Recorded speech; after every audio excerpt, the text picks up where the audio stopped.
O programa Câmara em Debate segue a sua sequência apresentando para a sociedade alagoana o novo perfil da Câmara de Vereadores. Ela mudou, está muito mais representativa e por isso há necessidade de que você conheça quem são os novos vereadores. No programa de hoje estaremos começando com a vereadora Teca Nelma, ela que está em seu primeiro mandato, foi eleita pelo PSDB. Vereadora, obrigado pela sua presença no programa Câmara em Debate e como a gente tem feito com todas as pessoas que passaram por aqui, estamos dando a oportunidade de cada um se apresentar para o público. Então, dessa maneira, quem é Teca Nelma? Muito obrigada pelo convite. Na verdade, eu queria agradecer a oportunidade. Acho que é muito bom para a gente se aproximar da população. Acho que quem é Teca Nelma é uma jovem mulher de 22 anos atualmente, feminista e vegetariana. Eu acho que são minhas primeiras definições e já são definições bem políticas. Sempre que me perguntam, eu faço questão de dizer. Sou formada em Relações Internacionais pela Universidade de Brasília. Eu sou filha da deputada federal Tereza Nelma e do jornalista Renato Soares. Mas o que me condensa é por ser uma jovem lutadora. Filha de política e de jornalista, é possível que a política tenha feito parte ali do seu cotidiano. Mas isso foi o principal motivo para lhe trazer para esse universo ou tem outras motivações? Então, eu acho que eu gosto de esclarecer a todo mundo que eu não entrei na política apenas por ser filha da Tereza Nelma. Não foi só o DNA? Não só foi o DNA. Ela me inspira muito, eu acho que é a minha maior inspiração. É uma mulher de muita garra e fibra, isso aí quem a conhece, todo mundo atesta, não é porque eu sou filha dela. Eu tenho mais 3 irmãs, uma é administradora, uma é cineasta e uma é médica. Todas são mais velhas e nenhuma delas nunca se interessou pela política como eu me interessei. E desde pequenininha, na verdade, eu falava para minha mãe que eu ia ser presidente do mundo, porque eu nem entendia que existiam países. Então eu sempre cresci com essa garra e essa vontade, sempre ajudei nas campanhas da deputada, quando ela era vereadora, até quando ela perdeu também. Participava, então tem fotos minhas assim, bem pequenininha mesmo, com a bandeira, indo sempre para a rua. E aí eu sempre tive esse protagonismo de liderança na minha vida toda. E aí na escola era presidente da sala, presidente da turma, participava de jogos internos para doar doações para instituições carentes. Quando entrei na faculdade, no primeiro semestre já fiz parte do DCE, o diretório acadêmico, depois fiz também parte da luta, do movimento estudantil, ia para as ruas manifestar. Então eu sempre cresci, na verdade, em toda a minha vida, tendo esse protagonismo de liderança, de participar junto, sempre pensando nos menos favorecidos. Então, além do DNA da minha casa, que eu cresci também com esse aspecto, na verdade eu sempre via minha mãe como inspiração política, mas eu sentia muita falta, e eu tenho que contar para vocês, da minha mãe sendo minha mãe. Ela conta que quando eu era pequena eu escrevia, perguntando se ela só gostava de pessoas com deficiência e não gostava de mim. Porque eu sempre via minha mãe trabalhando muito. É uma mulher que não parava em casa e sempre lutando pelas pessoas que mais precisavam. Então eu cresci dentro das instituições junto com ela, participando dos movimentos pelas pessoas com deficiência. A história também do meu pai, que foi um homem que lutou contra a ditadura militar, que foi exilado, preso, morou 8 anos fora do país, impossibilitado de voltar a se encontrar com a família. Então ele foi também torturado. Acho que por todo esse histórico familiar e também tudo que eu gostei sempre de trabalhar na minha pequena vida, porque eu ainda sou muito jovem, acho que política está dentro de mim e eu sempre quis trabalhar. Acho que quando eu fui eleita, no dia da eleição, demorou muito para sair o resultado. E eu sempre pensava, o que eu vou fazer se eu não for eleita? Porque na minha cabeça só tem a possibilidade de trabalhar com política, sempre lutar pelo povo. Eu não vejo outra possibilidade na minha vida. Diante dessa realidade que, de certo modo, ajuda um pouco a moldar o seu perfil até dentro da própria casa, mas se a gente pudesse escalonar aqui, quais as bandeiras que você traz para o Parlamento Municipal? Então, para Maceió, eu gosto de trabalhar com as minorias. Eu subdividi o meu gabinete em coordenadoria justamente para dar uma atenção maior. Então, eu tenho coordenadoria da pessoa com deficiência, tenho da mulher, da população negra, população LGBTQIAP+, da criança e adolescente, dos animais, que foi algo que eu acho que nunca foi tratado de fato aqui na Câmara de Vereadores. Então, na verdade, eu trabalho com as minorias, com a população de rua, direitos humanos. Esse sempre foi o que eu quis tratar. Então, eu subdividi o gabinete em coordenadorias, mas elas são também políticas transversais. Então, transporte, a educação e a saúde, por exemplo, que para mim também são prioritárias, elas estão transpassadas em todas essas pautas que são identitárias também. Então aqui eu quero trazer mais dignidade para o povo e para a minoria de Maceió.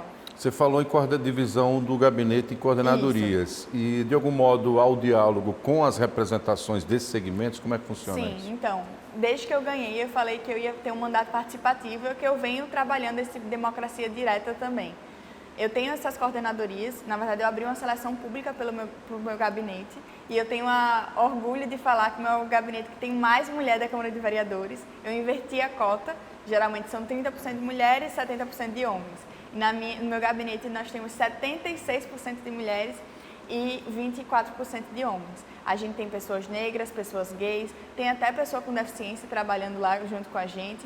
Então eu tentei mesclar o máximo possível e trazer o povo para cá. Então quando eu tenho um debate, por exemplo, um projeto de lei sobre a população negra, eu já trouxe aqui nessa casa mais de 80 representações que vieram aqui ter uma reunião para eu falar o que seria esse projeto e perguntar qual era a opinião deles.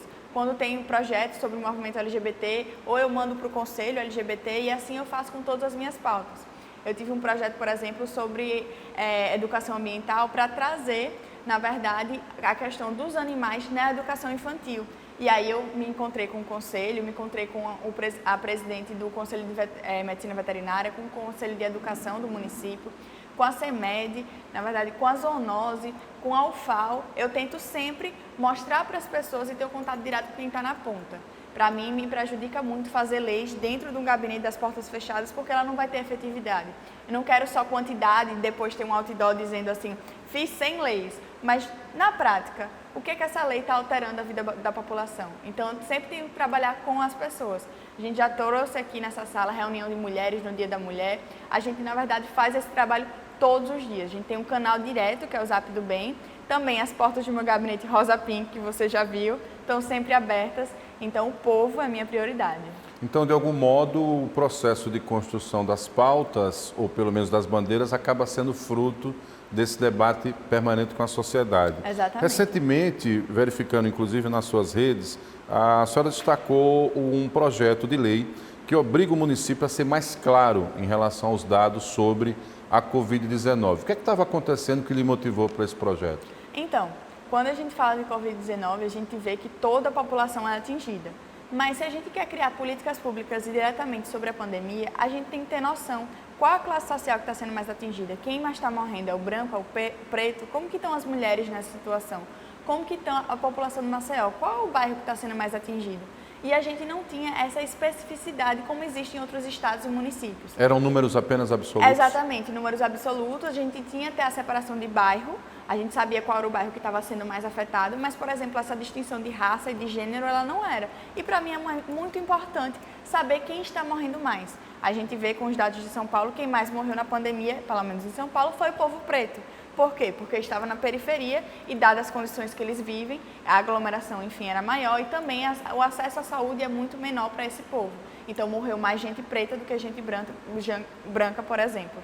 Então, essa construção de dados, a gente vai construir políticas públicas para atingir diretamente essas pessoas. Então, para mim, eu sempre prezo ter conhecimento, eu também protocolei, foi aprovado recentemente, para a gente criar o dado da violência contra a mulher, que também não existe no município de Maceió.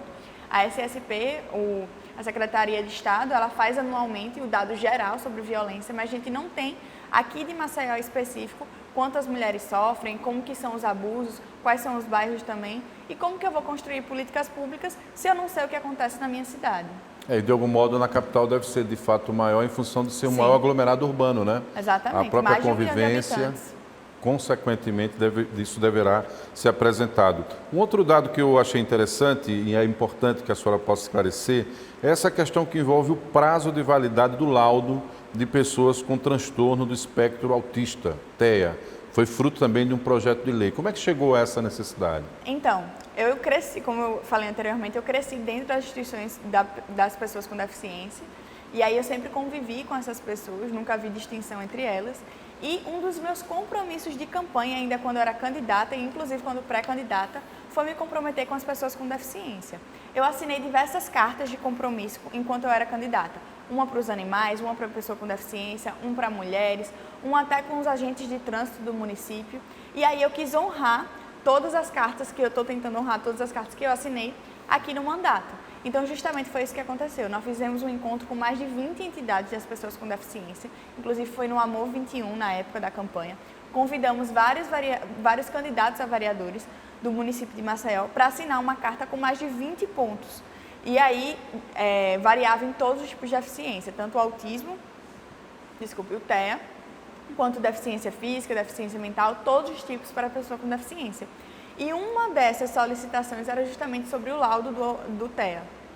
E aí, no mês azul, que é Abril Azul, que a gente comemora o mês do autismo, eu protocolei um projeto por semana. E aí, diferencia as necessidades. Tanto para que tenha acesso às vagas de estacionamento como prioridade, porque geralmente a criança autista ela não consegue esperar tanto tempo. E aí, esse também de ampliação do laudo. O que acontecia no município de Maceió? O laudo só tinha validade de 3 anos. Quando o autista nasce, ele pode até regredir, no caso que eu falo, é o autista grave, médio ou severo. Tem as classificações. Ou leve, as classificações. Mas ele nunca vai deixar de ser autista. E a cada 3 anos, essa mãe tinha que comprovar. O que perdia tempo, perdia o tratamento do filho, perdia dinheiro também, tanto da locomoção, tanto de médicos para atingir. E era uma reclamação muito grande das mães desse curto prazo de tempo para comprovar novamente que o filho, ele continuava autista, mas é uma doença que não tem cura. Não é nenhuma doença, é uma deficiência. E aí, a gente protocolou esse projeto de lei conjuntamente com as entidades que concordaram, a gente enviou para o Conselho também da Pessoa com Deficiência, e aí ele já foi aprovado e já virou lei no município de Maceió. Nós temos a ampliação desse prazo para que as mães elas tenham mais paz, na verdade, em cuidar dos seus filhos e tenham mais celeridade em todo o tratamento. No caso, o laudo é a principal referência do acesso para as políticas públicas, é isso? Sim. Na verdade, até se você quiser entrar, por exemplo, ter aposentadoria, por exemplo, e essas questões, a gente precisa de um laudo atestando que você tem um certo tipo de deficiência. E aí o laudo da pessoa autista é para comprovar que você realmente é autista. E como o autismo, ele não é uma deficiência normalmente que é visível, por exemplo, um cadeirante, você vê que é cadeirante e não precisa de muitos exames para comprovar que você é cadeirante. Se você é cego, você consegue ver. Se você é surdo, é muito mais fácil. Mas o autismo é uma deficiência que normalmente você não tem uma estereotipia para ele. Então, é muito mais difícil diagnosticar. E aí tem que fazer vários tipos de testes para comprovar que você é autista. Então, é um processo muito mais longo e demorado porque o autismo não tem cara, né? É isso que a gente diz.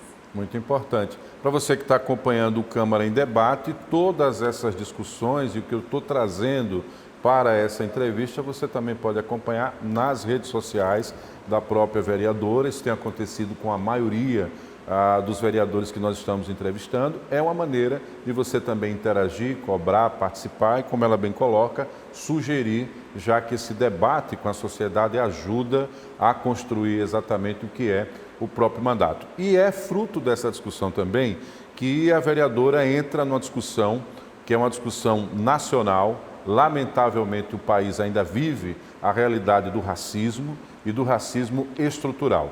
E tem um projeto que com certeza vai dar muita discussão. É sobre a reserva de 30% de vagas em concursos públicos para pessoas negras. Como é que surgiu essa necessidade e como vai ser possível avançar nessa discussão no município, vereadora?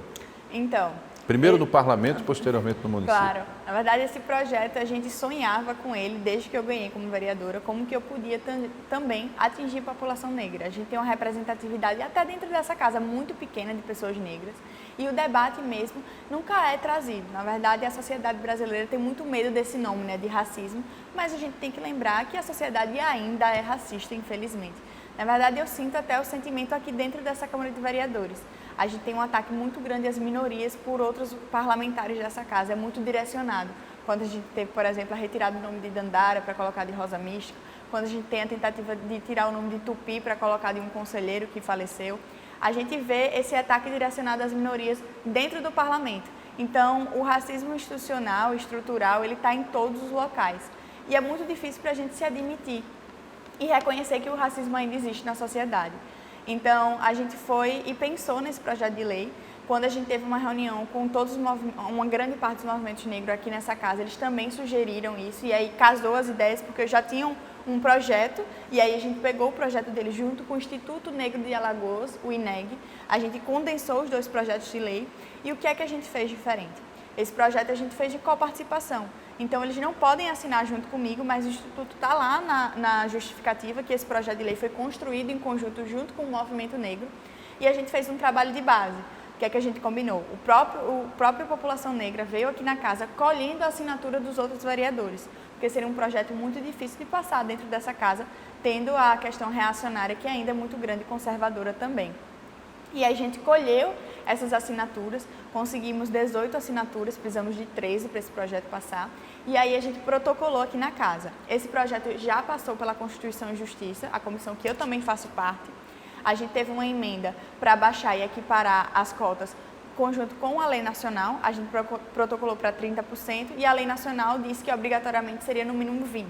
Entramos em consenso entre os vereadores, a gente fez o vereador Chico Filho fez uma emenda, diminuiu para 20%, a gente teve a maioria das assinaturas, não foi unânime, vai ser um projeto muito polêmico, nem vai ser unânime nessa casa, e agora ele foi direcionado para as comissões, a Comissão do Servidor Público, justamente para debater o concurso público nessa comissão e depois para ir no plenário. Acho que vai fazer uma diferença muito grande quando a gente tem quem mais morre nesse município é o jovem preto e pobre, quem mais é encarcerado é o jovem preto e pobre e quem tem menos acesso ao trabalho e ao estudo também é a população negra. Então é uma forma de equiparar e fazer uma justiça social de tudo que a gente tem, de toda a desigualdade social. A gente não diz que aqui, é um comentário que eu muito recebo, né? Eu estou desvalorizando o povo preto, dizendo que eles não conseguem. Na verdade, eu não acredito em meritocracia. E aí, para mim, não tem como a gente falar de meritocracia se a gente não parte de caminhos iguais. Então, como que eu vou falar que eu que tive acesso, tive vários privilégios de acesso à educação de qualidade, fiz intercâmbio fora do país, falo várias línguas, estudei fora do país e aqui também tive acesso a uma educação muito boa. E uma pessoa que viveu na periferia, não teve acesso à educação, teve que trabalhar para ajudar dentro de casa, ou se não estudou numa escola pública que faltava professor, que não tinha acesso de educação de qualidade. Como que nós dois, se ele começou aqui e eu comecei aqui, vamos ter o mesmo acesso? É impossível, a gente não tem como falar na meritocracia num país com uma grande desigualdade social que temos aqui. E Maceió também é de ilhas de riqueza. Então a gente protocolou justamente para a gente equiparar de onde a gente vai sair, ter um pé de igualdade no concurso público de Maceió. A gente também está tentando fazer essa conversa a nível estadual, para a gente também ter essa questão no estado. Tem também as cotas na UFAL, que está acontecendo, e a cota da pós-graduação da UFAL também, que eles estão de olho e acompanhando todo o movimento negro. E isso vai ser eu não falo que é uma conquista, na verdade é direito da população negra, dado a tudo que eles sofreram nesse país de pessoas que foram escravizadas. Eu não falo nem de escravos, mas a população negra foi escravizada e praticamente ontem. A gente tem em média 100 anos que tudo isso aconteceu, é muito novo. E a população ainda sofre com o racismo que está velado dentro de nós. O vereador, com relação à forma de fazer esse processo seletivo ou de garantir o acesso à cota, vamos considerar um pouco mais adiante, se o projeto vier a ser aprovado, vai ser os mesmos critérios, por exemplo, da cota para a universidade, porque já há uma forma de seleção Claro. também na universidade. Como é que vai ser esse elemento e como isso poderia, por exemplo, ser ajustado à realidade do próprio serviço público, já que tem critérios, como tem também para a questão dos deficientes, mas basicamente seria autodeclaratório, por exemplo? Além da autodeclaração, teria uma banca para avaliar. E aí a gente teria uma miscigenação de pessoas nessa banca para avaliar toda essa questão da autodeclaração. Não bastaria apenas eu auto-me-declarar, porque isso aí a gente teria uma probabilidade de falsear essa identidade. Lamentavelmente tem pessoas que agiriam com má fé. Que ainda se aproveitam de má fé. A gente viu diversos casos. Recentemente a gente viu até de uma mulher de um concurso público da polícia, que quando ela foi para o concurso se autodeclarar na banca, ela se pintou literalmente de outra cor e cacheou o cabelo, porque geralmente as pessoas negras têm cabelo cacheado, e aí depois foi descoberto quando, enfim, ela tomou banho e saiu a tinta que ela tinha passado no corpo dela. Então vai ter uma banca e vai ser muito parecido com o que é também na universidade pública. Mas nada impede que tenha um decreto também da prefeitura para que regularize todo esse processo. A gente está bem aberto desde que seja cumprida e respeitada a cota. A gente quer algo que seja muito fiscalizado para que não tenha as pessoas que não utilizem a cota de forma correta. O que é que a sua pesquisa sobre esse tema em relação aos municípios tem revelado? Há municípios que já avançaram para essa discussão? A gente tem a lei nacional, que estabelece isso. Na verdade, ela tem um prazo de 10 anos e já está encerrando daqui a pouco. E a gente vai reacender, na verdade, esse debate no Brasil inteiro. Não vai ser só nos municípios, mas uma questão nacional. Quando a gente implementou a lei de cotas, mais ou menos uns 8, 9 anos atrás, a gente teve um prazo de equiparação de 10 anos. Então, esse debate vai ser reacendido no Brasil e vai ter um debate, eu acho que ideológico também muito forte, porque na minha interpretação, 10 anos não são necessários. E a gente vai construir, acredito que um Brasil mais digno quando a gente tiver essa equiparação de direitos. Vereadora, eu não posso encerrar essa entrevista sem falar sobre outra pauta que, vez por outra, né, nos seus embates, no seu modo de se expressar, a senhora faz questão de apresentar, que é a questão da defesa da causa animal. Como é que isso pode se adequar ao debate municipal? Claro. Então, a gente tem uma lei federal que estabelece que todos os animais errantes, o que seriam animais errantes? Animais que estão na rua, sem dono, à míngua, eles são responsabilidade da prefeitura. Então, a prefeitura é tutora desses animais. E nunca existiu aqui em Maceió uma política pública de fato para esses animais. A gente tinha 3 leis apenas que tratavam de animais desde que esse município é Maceió.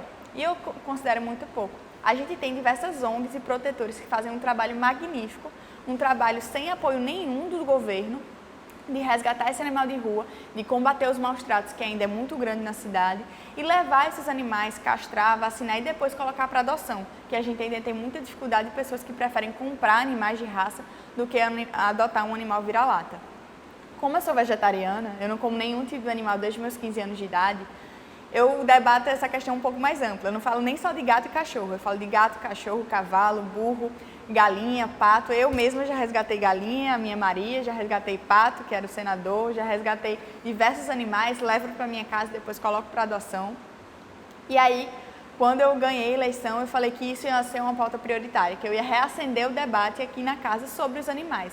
E nós já protocolamos diversos projetos de lei e, na verdade, o primeiro projeto de resolução que já foi aprovado e já está em funcionamento aqui agora, é inédito, a gente tem uma comissão que trata dos animais. A gente existia aqui, a Comissão do Meio Ambiente, mas nem no estatuto, no regimento interno, tinha lá dizendo que podia falar dos animais. Então, se eu tinha um projeto de lei, ele ia passar na Comissão de Justiça e não tinha nenhum para debater o mérito desse projeto. E a gente criou, e existe agora na Câmara de Maceió, a Comissão do Meio Ambiente, Direito e Defesa dos Animais. Justamente, eu estou nela como vice-presidente, são 3 membros, e essa comissão justamente, tanto para fiscalizar, ajudar as ONGs, ver as políticas públicas que foram prometidas nessa gestão, porque também era uma pauta desse prefeito atual, e analisar todos os projetos de lei. O meu maior sonho, na verdade, é que seja criado o Conselho Municipal de Defesa e Direitos dos Animais, que a gente vai poder ter a população, os protetores, os veterinários diretamente integrados na criação de política pública. Mas, infelizmente, eu não posso, enquanto vereadora, protocolar. Já fiz a indicação, já conversei com o prefeito, já apresentei até a minuta do projeto de lei, estou aguardando que ele envie. A gente precisa também de um hospital veterinário público, eu fiz até uma indicação nessa semana. A gente precisa que o castramóvel realmente comece a funcionar indo para as ruas. A gente precisa de uma política de castração. A gente já protocolou diversos projetos de lei. Acho que um dos mais importantes, justamente, é esse de levar o debate para a escola pública. A gente tem o ensino ambiental sobre o meio ambiente, mas nele não falava sobre os animais. E aí a gente fez um projeto de lei que está em tramitação nessa casa, justamente para incluir na educação ambiental, falar dos animais, como que a gente pode adotar, o que é uma posse responsável, por que a gente tem que cuidar dos bichinhos, por que a gente não pode cuidar. E outro assunto que eu trago muito aqui, Marcos, é que para mim os animais eles não vivem à parte, a gente tem que criar um plano de convivência. E eu falo de saúde única, a saúde pública também está incluída os animais. Um gato e um cachorro, ele pode passar mais de 50 tipos de zoonose para o ser humano. Eu, por exemplo, nos meus resgates já tive sarna, carrapato, fungo, vários tipos de doença, porque nesse resgate contato direto. E aí a gente acaba, na verdade, trazendo mais custos para o setor público quando a gente não cuida da base dos animais. Quando a gente não castra e tem essa procriação que existe no Maceió desenfreada, e essa população acaba passando doença, o SUS ele fica superlotado com doenças que poderiam ser evitadas, por exemplo, com a política de castração, uma política de vacinação melhor do que a gente tem atualmente, com a zoonose mais robusta, que fizesse um trabalho melhor, mas infelizmente eles não têm nem prerrogativa de gasto, né? Ele não está nem incluído no nosso orçamento do município. Então aqui eu já protocolei do cão comunitário, diversos tipos de projetos de lei, mais de 6, justamente para a gente tratar com importância e seriedade dos animais. Não basta falar só de amor, mas políticas públicas que também os contemplem. Queria agradecer sua presença.